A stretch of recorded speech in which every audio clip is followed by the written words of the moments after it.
আমার হাতে দেখতে পাচ্ছেন এটা হচ্ছে ব্যাট। আর এই ব্যাটটা কি কাজে লাগে এটা আপনারা যারা ব্যাডমিন্টন খেলা দেখেন বা খেলে থাকেন তারা খুব সহজে বুঝতে পারবেন।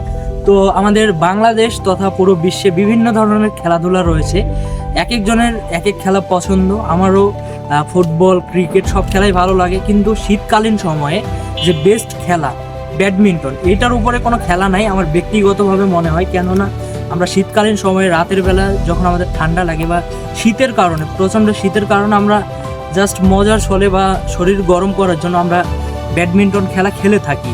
তো এই খেলাটা খেললে অনেক আমাদের শরীরের মধ্যে ব্যায়াম হয়, প্রতিটি খেলার মধ্যেই আমাদের শরীর চর্চা হয়, কিন্তু এই খেলাটার স্পেশাল অনেক গুণ রয়েছে।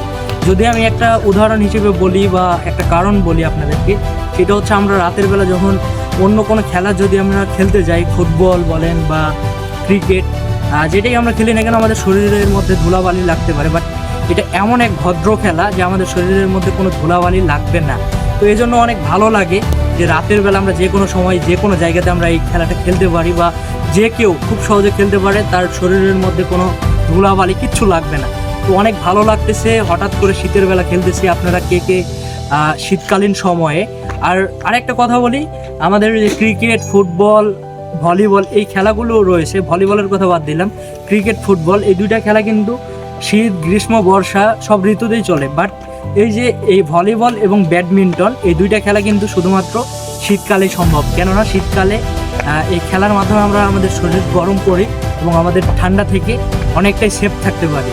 তো আপনারা কে কে শীতকালীন সময়ে ব্যাডমিন্টন খেলেন বা খেলতে চাচ্ছেন সেটা অবশ্যই কমেন্টে জানাবেন। আর ভিডিওটি ভালো লাগলে অবশ্যই শেয়ার করে সবাইকে দেখার সুযোগ করে দেবেন।